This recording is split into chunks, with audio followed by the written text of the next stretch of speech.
Bienvenidos al podcast de X a Y. Este podcast es para fines educacionales y no constituye una relación médico-paciente. Si tienes síntomas específicos o inquietudes, te recomendamos consultar con tu médico.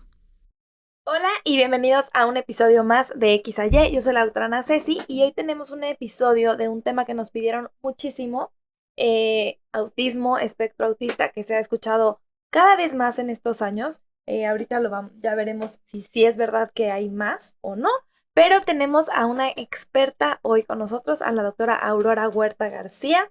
Aurora, muchas gracias por estar aquí. ¿Me ayudas a presentarte? Claro que sí. Primero que nada, muchas gracias por invitarme. Estoy muy feliz de estar aquí con ustedes y contigo.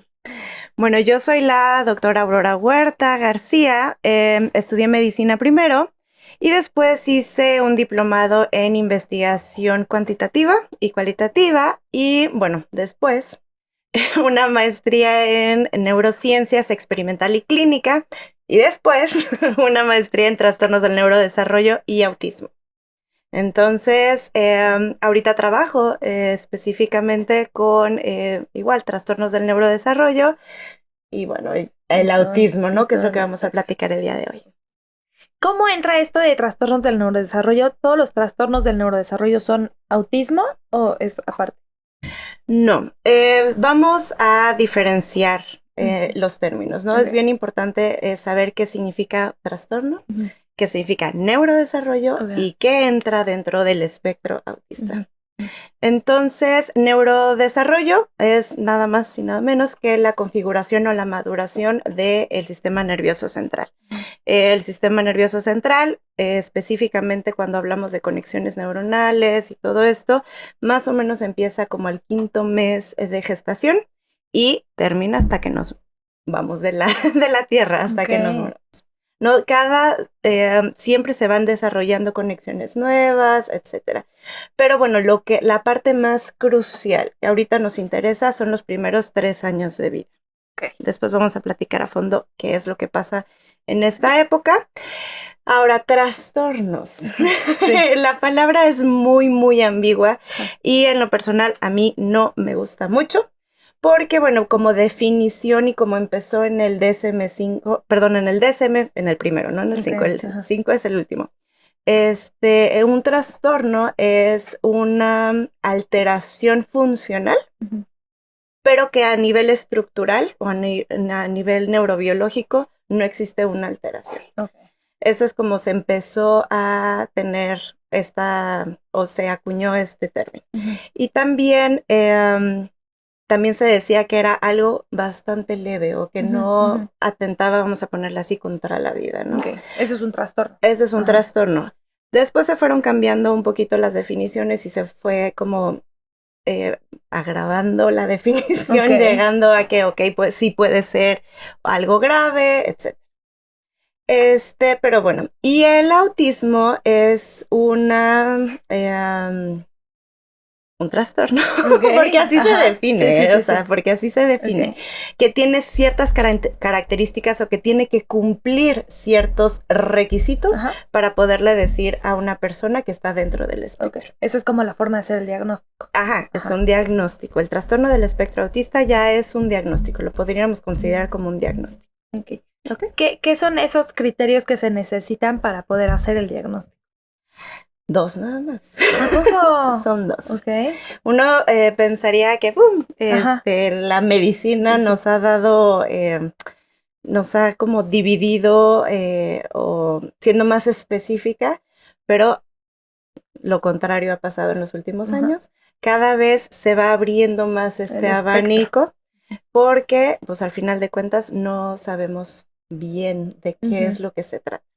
Entonces, actualmente existen 2 criterios que se dividen en subcriterios, si lo podemos decir así, pero el primero es que hay una alteración, lo voy a resumir un poquito, hay una alteración a nivel en la interacción social. Y el segundo criterio hay una alteración o en la flexibilidad mental, podemos ponerlo un poco así. Y bueno, la segunda es los intereses restringidos. Entonces, en la primera alteración es en la interacción social, podemos meter todo desde el lenguaje expresivo, o más bien el lenguaje comunicativo, la intención comunicativa, el contacto visual, a las personas no les gusta, algunas, y es bien importante definirlo como algunas, no les gusta el contacto físico, que los abracen, no buscan apapacho, etcétera. Y en la otra parte, la segunda, podemos ahí meter los movimientos estereotipados, vuelvo a repetir, la poca flexibilidad mental, que son obsesivos, tercos, o estos intereses restringidos hacia un tema solamente, que son picky eaters, o sea, todas estas cosas. Entonces existen estas dos cuestiones o dos criterios grandes, ¿no? Criterios grandes que se pueden subdividir en diferentes cositas y ahí vemos si sí, si no. Ya. Oye, tienen que tener estos dos criterios. A fuerzas. Parecería hasta poder que... Siento que está fácil que se vaya con rasgos de la personalidad. Muy fácil. ¿Y hacen algún tipo de test, algún tipo de algo que pueda ser un poco más objetivo? Sí. Siempre es bien importante decir que el diagnóstico es meramente clínico y se basa en estas dos cosas. Ahora, existen otras pruebas o pruebas neuropsicológicas en las que podemos ya dividirlo en rangos o lo podemos dividir específicamente si... Sí, vamos a ponerle en rangos, ¿no? Y ver bien, por ejemplo, la función, ¿no? O sea, qué es lo que está fallando a lo mejor en la parte emocional. Sí. Entonces, por ejemplo, la más conocida y la que más se utiliza en la actualidad es una prueba que se llama A22. Entonces, es una prueba en la que ponemos a los pacientes en una mesita, les ponemos como pruebas y el que está evaluando va anotando si se presentó o no se presentó X rasgo que tú estés modulando o que quieras ver, ¿no? Entonces, hasta cierto punto nos va a dar esta prueba que la gravedad o la etapa o como lo quieras poner y se divide en 3. Esos son ya los grados.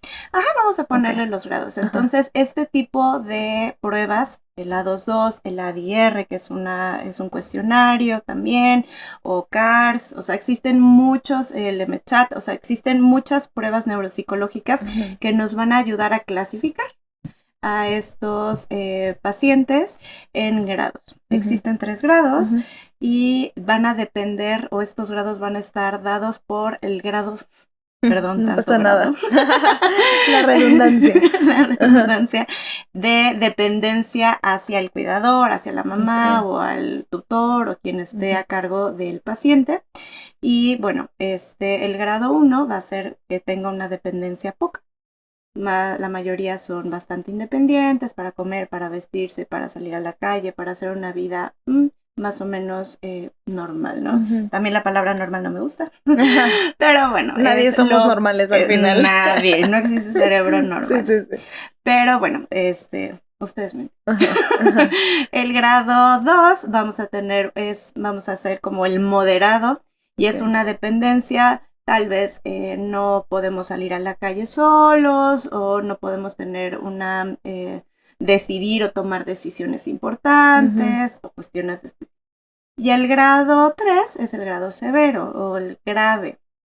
Y es que tenemos una dependencia fuerte hacia nuestro cuidador, tanto puede ser que no tengamos lenguaje expresivo, tanto control de nuestros pensamientos, de nuestra conducta, existe autoagresión, etcétera. ¿En un grado 1 entraría Asperger? Sí, el Asperger ya no existe esa terminología en el último manual. Vamos a recordar que nuestra Biblia se llama el DSM-5. Ya existió desde el primero, ahorita vamos en el 5, que ya debería de haber ahí una actualización porque salió el DSM-5, si mal no recuerdo, en el 2013. Entonces ya estamos 10 añitos atrás. Y bueno, en esta última edición de este manual de diagnóstico desapareció el término Asperger. Y se englobó. Todo entra en el espectro. todo entra dentro del espectro, pero sí pudiéramos decir, algunos autores todavía lo utilizan para referirnos al grado 1 o que son bastante independientes y bastante funcionales. ¿Con quién iríamos por un diagnóstico? ¿Quiénes son las personas que hacen este abanico de pruebas que ahorita nos decía? Las puede realizar desde un paidopsiquiatra, que el paidopsiquiatra va a ser como el psiquiatra, pero de niños. Y o una neuropsicóloga que esté capacitada para realizar estas pruebas. Okay. O también con un experto dentro del espectro autista y que esté avalado. Estas pruebas no necesitas tener una capacitación para poder realizarlas. Sí, necesitas tener, sí. Okay. Sí, entonces hay una capacitación especial, te dan un certificado para poder aplicar estas pruebas y es importante pues que si van a ir con cualquier especialista, indaguen un poquito si tienen esta certificación para poder hacerlas, para que más que nada se las apliquen bien a su paciente, a su hijo, a su y podamos tener un buen resultado. ¿Cuál es la edad de diagnóstico más frecuente? La edad de diagnóstico, el parteaguas, vamos a ponerle así, es a los 3 años. A los 3 años ya podemos identificar específicamente pues si existen alteraciones o no, o si son propias de la maduración del cerebrito de los pacientes. Okay. Pero algunos autores pueden decir o se conoce que desde los 6 meses de edad podemos empezar a ver ciertas características. No podemos tener un diagnóstico a los 6 meses. Sí, no se pueden hacer las pruebas. No se pueden hacer las pruebas y no se puede tener este criterio que les comento, pero sí podemos empezar a ver cositas. Y la primera que se ve a los 6 meses es la sonrisa social y el contacto visual. Entonces, si tenemos a un bebecito que le llamamos por su nombre, primero descartamos que no exista alteraciones a nivel auditivo. Pero le sonreímos, es común que o más bien se tiene que presentar a esta edad la sonrisa social, que el bebito te sonría de regreso, que le hagas ojitos y te vea los ojos, etcétera. Si empezamos a ver cositas de este tipo a esta edad, pues podemos decir que es un poco rojo. Pero bueno, puede aparecer después. Entonces no es algo súper marcado que si no pasa estos 6 meses no, pero podemos tener ahí nuestra poquito de inquietud. Sí. A veces, bueno, antes de los 6 meses, los bebés sí están como muy en su rollo, ¿no? Sí. Y a veces pues, siento que es común que más a lo mejor a extraños. A lo mejor con los papás sí los van a voltear a ver a los ojos y sonríen y eso, pero sí me ha tocado que muchos bebés pues no te pelan. Exactamente, entonces, y es normal. Okay. También algo que llama mucho la atención es las estereotipias. Entonces, un chaparrín de 1 año y medio, 2 años que empiezan a correr y que muevan sus manitas así y todo, no, es que tiene autismo porque mueve sus manos de esta manera y ya es tan conocido y se sabe tanto esta información que las personas dentro del espectro, cuando se emocionan, baten sus manitas, las frotan, hacen así o hacen así. Pero es normal, hasta más o menos los 4 años de edad, que un niño se comporte de esta manera. Las estereotipas o esta función, estos movimientos raros, pudiendo ser normales. Pueden ser normales hasta los 4 años de edad. Y es una autorregulación emocional. Por ejemplo, también uno cuando está muy contento, le puedes hacer así de ¡ay, qué emoción! Entonces, no todo entra.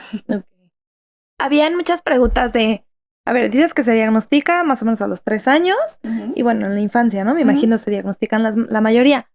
¿Existen diagnósticos en la adultez? Sí, puede haber.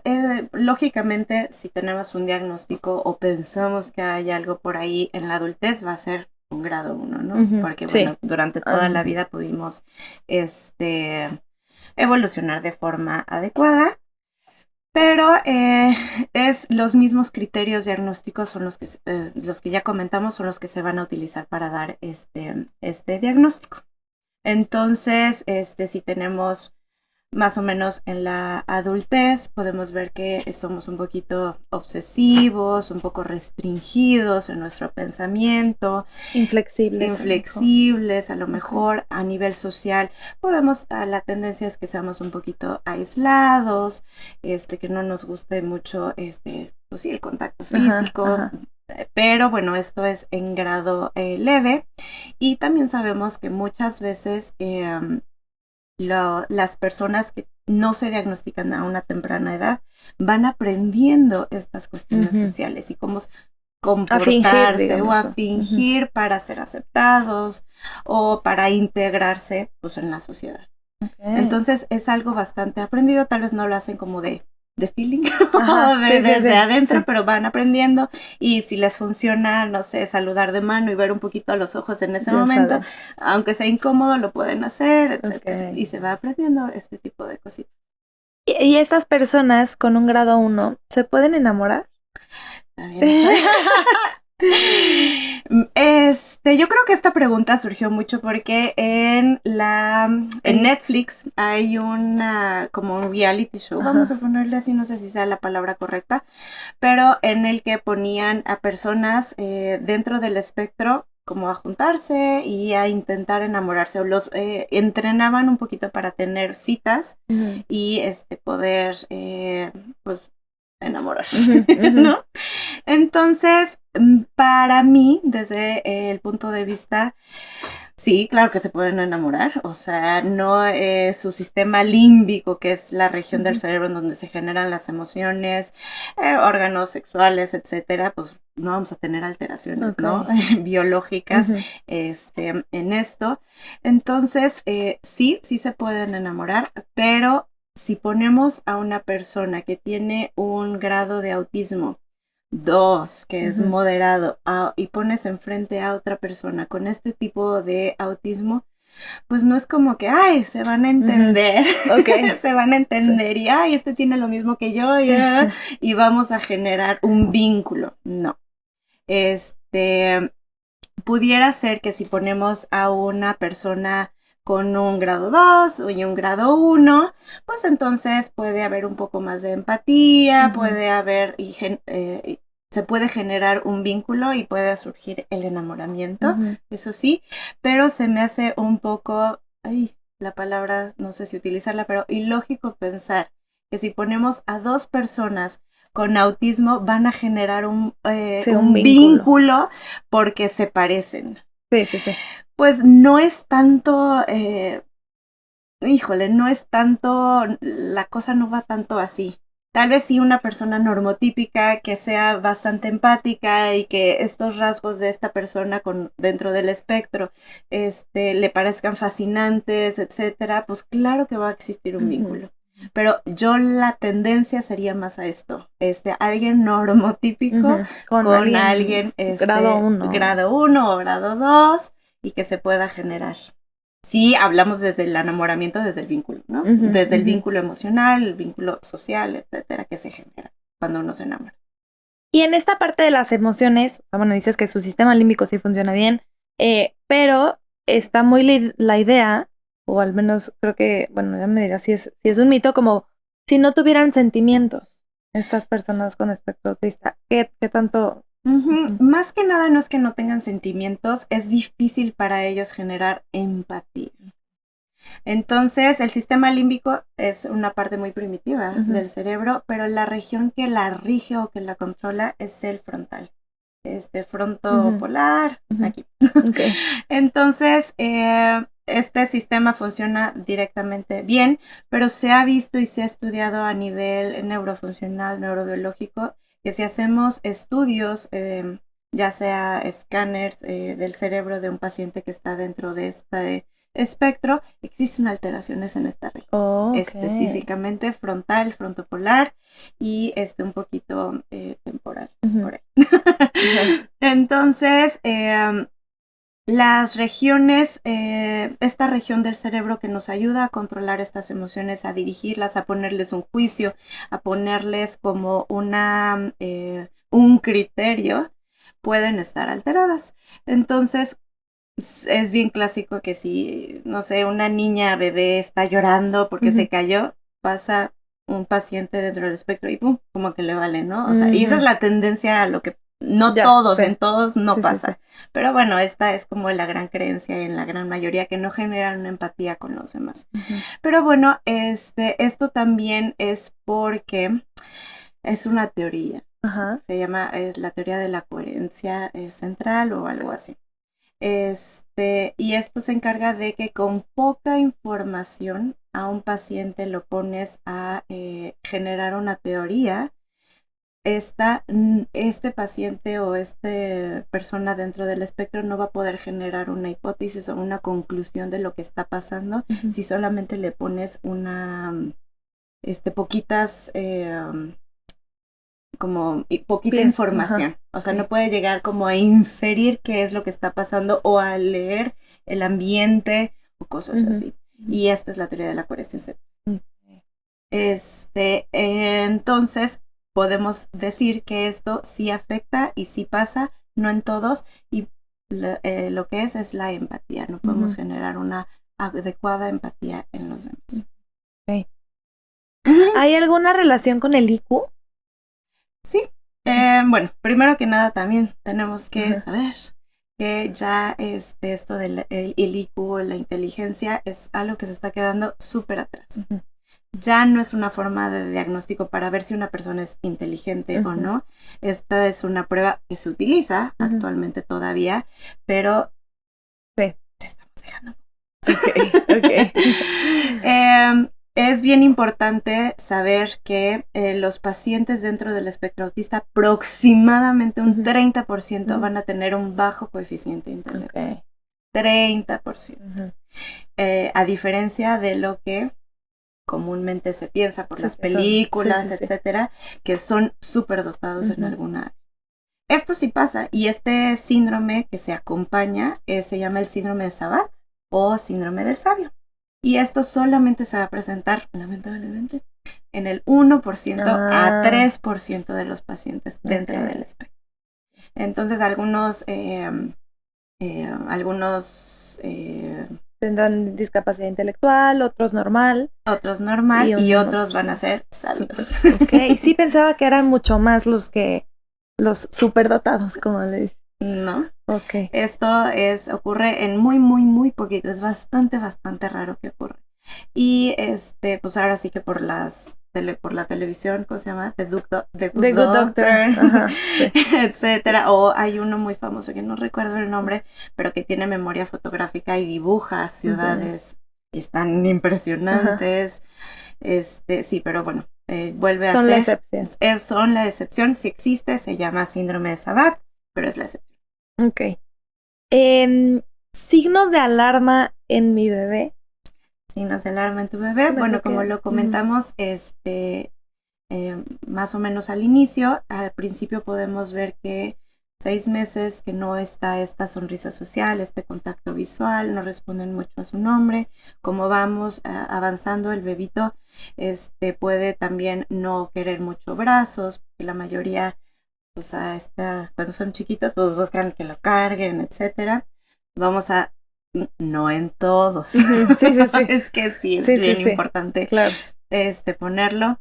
Cuando empiezan a caminar, la tendencia es que empiecen a caminar en puntitas. También es importante decir que es normal que empiecen a caminar en puntitas hasta cierta edad, más o menos al 1.5 años, 2 años, ya tienen que empezar a caminar con la planta, pero si continúa esta caminatita en puntitas, tenemos pues un poco rojo. También que sean hipersensibles a nivel sensorial, por ejemplo, que les moleste como las etiquetas o cuestiones así en la pielecita. Que por ejemplo los ruidos fuertes de la licuadora o ruidos agudos, que se tapen las orejas o que tengan también, pues todo lo que tenga que ver a nivel sensorial, todo lo que vemos, sentimos, oímos, pueden estar alterados. Ahora, existe también, que es la hiposensibilidad, o sea que no les importa nada, hasta son muchos, tienen una tolerancia muy muy fuerte al dolor. Y otro, la hipersensibilidad. O sea, se nos pueden ir a estos dos extremos. Entonces, que no tengan también respuesta a estímulos que puedan estar con el ruidajal y no empiecen a llorar, que es normal cuando un niño de esta edad lo expongas a ruidos muy, muy fuertes, pues que empiecen a llorar. Ahora, la hiposensibilidad es justamente esto, que no les importe y que pueden estar moretoneados porque se caen y es normal que se caigan, pero no lloren. Cuestiones de este tipo entran dentro de la hiposensibilidad y puede también ser un poquito ahí rojo. También que se aíslen. La mayoría de los bebés son bien curiosos. Ahí, si ven algo, van a verlo. Niños jugando, todo esto, y que la tendencia en que empiecen a jugar solitos. No siempre, pero también puede ser un poco rojo. O las estereotipias que ya habíamos comentado, que son normales hasta cierto punto, pero bueno, si se presentan con mucho más frecuencia, también es importante. Y creo que más o menos eso es lo que podemos empezar a ver. Una pregunta muy frecuente es si se puede diagnosticar prenatalmente. No. Sí, desafortunadamente. A menos que esté dentro de algún síndrome, ¿no? Exactamente, existen los autismos sindrómicos y esto es que se diagnostica un síndrome y pueden tener comportamiento similar al espectro autista. Entonces, acuérdense que el trastorno del espectro autista es un diagnóstico clínico. ¿Esto qué significa? Que no existe una prueba, aunque sí existen estas pruebas que ya hablamos, el ADR, el A22, CARS, etcétera, pero estas nada más nos van a dar un grado de autismo, más no nos van a dar un diagnóstico. El diagnóstico es meramente clínico y bajo estos dos criterios que ya platicábamos. Entonces, los autismos sindrómicos van a estar, pues, tú eres la experta, pero, por ejemplo, el síndrome de Angelman, X frágil, síndrome de Down, con similares al espectro, Prader-Willis, ¿qué más? Yo creo que X frágil es el primero que, bueno, yo como genetista habría que descartar.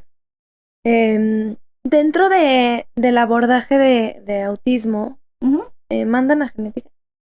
100% se tiene que estudiar. Se debería estudiar.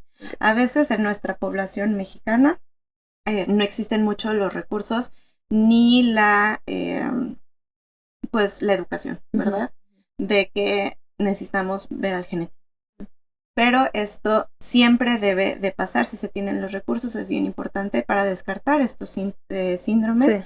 Y más que nada, si se quieren embarazar otra vez los papás, etcétera, pues si ya el primer bebito salió dentro del espectro, siempre hay que descartar que mamá, papá tenga alguna alteración que nos lleve a esto. No se conoce un gen específico del autismo. Entonces, más o menos se han encontrado unos 64 genes estudiados que tienen una relación para que nos dé un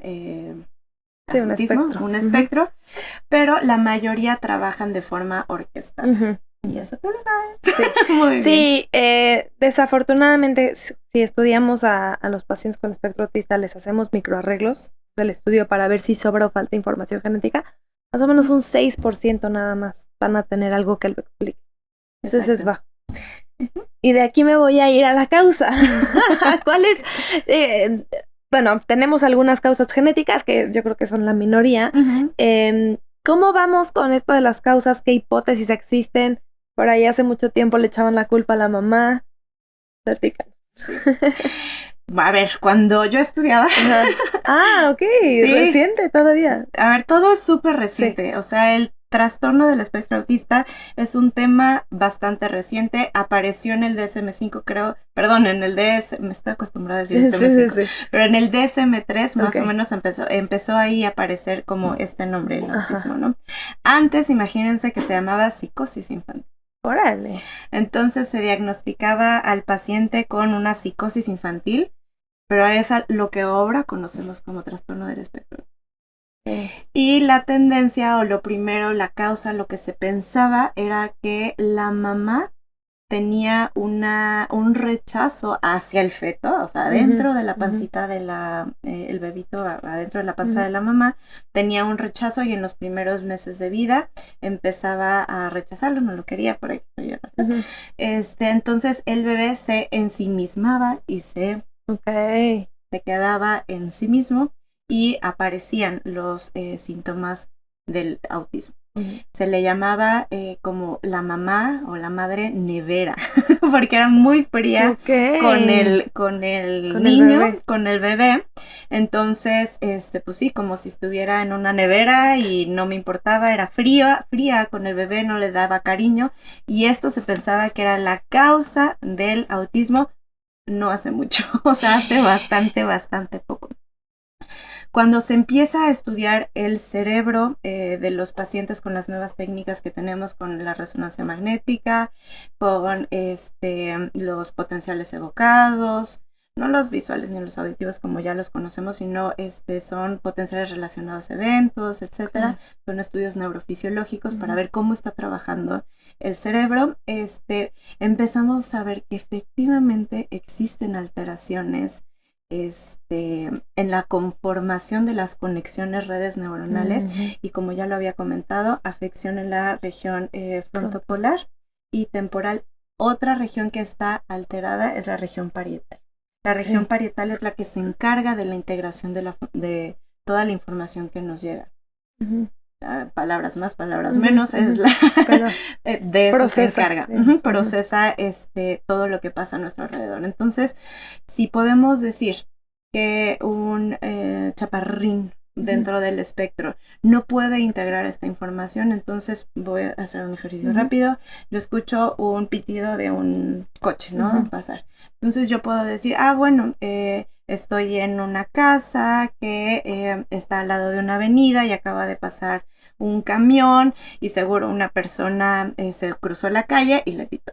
Yo hago toda esta hilación de solamente escuchar un sonido. La tendencia es que estos chaparrines, por toda esta teoría que se conoce, pues, que se piensa, es que no pueden hacer toda esta conjetura de información y llegar a una conclusión. Y bueno, esto se debe por una alteración en esta región del cerebro. Entonces, las causas o las hipótesis son alteraciones en el neurodesarrollo o en la formación del cerebro. Entonces, la tendencia es que en el momento que se encuentre ya una causa biológica de qué es lo que está pasando en el cerebro de estos chaparros, ya no es un trastorno. Ya se convierte en una enfermedad. Pero es nada más, es una tendencia a términos que, bueno, no queremos pues ya irnos más lejos y específicamente y meternos en esto, pero en el momento que se encuentre un origen biológico, neurofuncional o de qué es lo que está pasando, más genes implicados, encontremos la razón específica de qué es lo que está pasando, podemos llegar a este término o de otro término. Ahora, se piensa o se sabe o la tendencia es que son muchas enfermedades que comparten síntomas. Si tú me dices autismo, yo lo pudiera considerar, es como si me dices, tienes gripa. Sí, pueden ser muchos virus. La gripa puede ser por bacterias, puede ser por virus, o puedes tener esta sensación de congestión nasal por una alergia, o que te metiste un chicharito a la nariz, etc. Entonces, que me digas que tienes autismo es como si me dices que tienes una gripa. No sabemos cuál es la causa exacta y es una causa multifactorial. Como comentas, solamente se pueden identificar aproximadamente en el 6% alteraciones genéticas específicas, pero bueno, los factores de riesgo. Sí, asociaciones, por ahí, edad paterna. Edad paterna, se ha identificado que la edad paterna es importante, más de 40, por ahí de los 40. Tenemos un riesgo mayor de presentar trastornos dentro del espectro. También mucho estrés en la madre durante la gestación puede provocar, se elevan niveles altos de cortisol, pueden provocar alteraciones. ¿Qué podemos hacer cuando convivimos con una persona de espectro autista para a lo mejor no incomodarlos, no agobiarlos? ¿Qué podemos hacer como persona un poco externa que no tenemos esta, digo, tú estás acostumbradísima a tratar con estas personas? ¿Qué nos recomendaría? Nada. Okay. La mayoría de las veces, si la persona quiere interactuar contigo, va a llegar contigo. Ok. O sea, no estar así de que, oye, habla conmigo. No, sí, okay. Exactamente. Por ejemplo, tengo un pacientito, le cuesta mucho ver a los ojos, entonces muchas veces, es que la mamá, muy estresada, es que no me hace caso, ni siquiera me ve a los ojos cuando le estoy dando una instrucción y hace lo que quiere, que no sé qué. Entonces, cuando platicas con un paciente adulto, adolescente dentro del espectro, la tendencia es una sensación de vergüenza. Cuando intentan ver a los ojos y luego dices, ay, a ver, pero pues estos chaparrines se caracterizan por no tener vergüenza, o sea, o esto de que pueden llegar con quien sea a preguntar y hacer y bla, bla, y no pasa nada. Pero como un paciente me lo pudo describir, es no te puedo ver a los ojos porque me entra una sensación de vergüenza muy importante en mí, ¿no? Entonces, si conocemos que con la persona que tú vayas a convivir, que está dentro del espectro, pues no intentar como forzar esta interacción, porque no va a ser cómoda. O sea, no va a ser cómoda para él. Entonces no obligarlo ni estar buscando ahí los ojos para que te vean a los ojos, no tocar mucho, porque muchos no les gusta el contacto físico, y permitir hasta donde te puedan contar. Muchas veces tienen como estos temas que les gustan mucho, como obsesivos. Entonces, no sé, si sabemos que le gusta los trenes, pues preguntarle de los trenes y se van a ir largo y tendido a contarte de los trenes. Pero no esperes a que, más bien, justamente la interacción sería no esperar a que él te pregunte, ¿y tú cómo estás? Sí. Porque no va a haber esa interacción y en todos, vuelvo a repetir, no va a haber esa interacción. Y uno se puede decir, ay, pues no, ni me preguntó ni cómo estaba, y ni qué es lo que yo hago, y ni, o sea, y se puede uno como que sentir, pero no es el caso, ¿no? O sea, sí, claro, entender que neurodivergente, diferente y ya. ¿Y cómo ves ahorita los estudios que se están haciendo? ¿Crees que pronto tengamos respuesta, tratamientos? ¿Cómo ves tú el panorama o sigue siendo sombrío? No. Mira, yo creo que ahorita el trastorno del espectro autista está en un boom. O sea, está en una catarsis, si lo puedes decir así, porque efectivamente se está estudiando más, se está viendo y como te comento, se está viendo que son enfermedades diferentes o que son alteraciones diferentes que pueden provocar y nos pueden llevar a síntomas. Entonces, la investigación ahorita lo que nos está dando es que podamos llegar a esto y podemos, en el momento que podamos identificar qué es lo que está pasando en cada uno, podemos dar un tratamiento, podemos identificarlo y ver qué es lo que puede ayudar para la evolución. Ahorita lo que te puedo decir a nivel de neurociencias es que efectivamente se está descubriendo esto ya es más a nivel de investigación y todo esto, pero la progranulina es una proteína que ayuda a formar el lóbulo frontal y frontolateral. Entonces, cuando agarramos cuando se estudian pacientes, existen valores bajos de esta proteína. Entonces, eso está interesante. Es una tendencia, ¿no? De muchas de lo que pueda estar pasando, pero vamos a tenerle ahí cuidado a la progranulina. Ha sido espectacular este episodio. Eres una crack. Muchísimas gracias. Hay mucha información que falta comentar, pero bueno, esta es una embarradita. Sí. Algo que tú creas que es importante, justo que a lo mejor no hayamos tocado, no hayamos mencionado.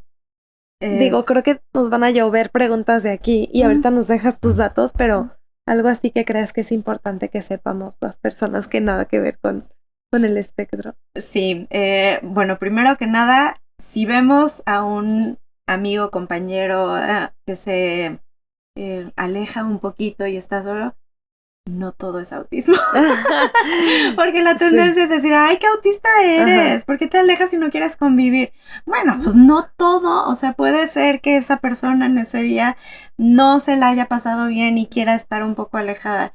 No, ahora sí que normalicemos este tema como que todo mundo puede tener algún rasguillo por ahí, pero eso no significa que es un trastorno del espectro autista.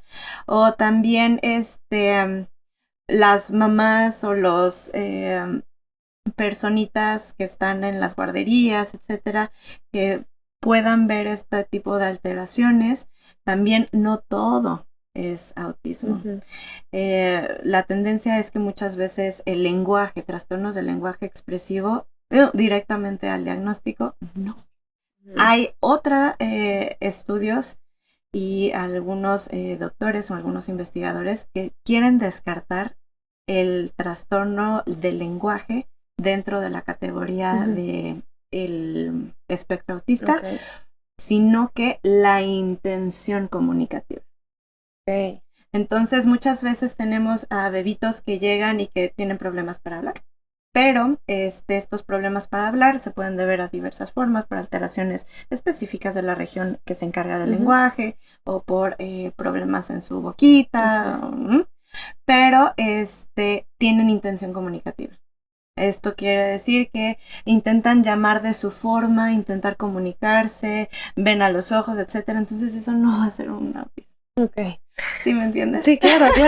Siempre ir con el experto. Exactamente, y no también está como muy castigada, este diagnóstico está como que muy castigado, que es algo que nos va a, pues, alterar la convivencia al día a día, sí, pero bueno, hay formas y hay terapias y podemos salir adelante y hay tratamientos en conjunto multidisciplinarios que nos pueden llevar.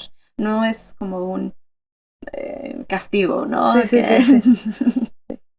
Tus datos de contacto, ¿tú das consulta?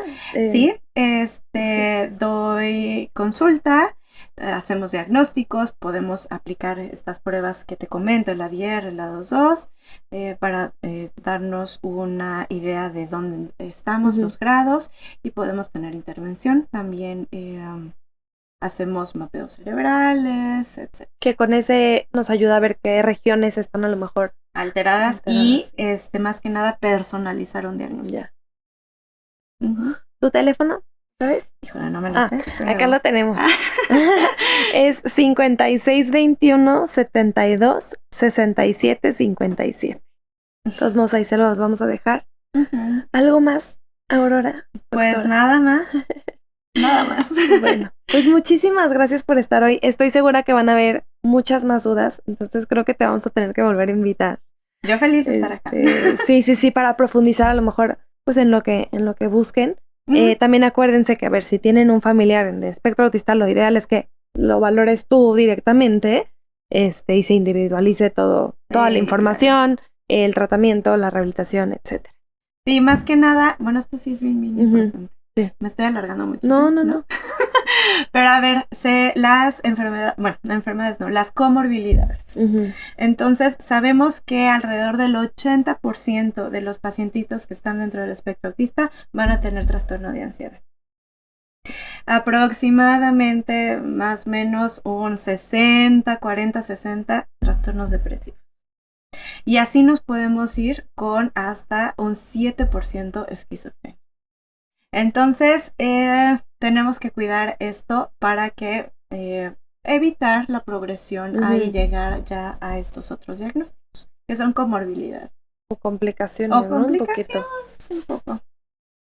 Bueno, ¿algo más? No, ahora sí. Ahora sí. No, está perfecto. Muchísimas gracias. Es la doctora Aurora Huerta García. Ya nos dejó su teléfono, 5621 72 67 57. Para si buscan por ahí alguna valoración.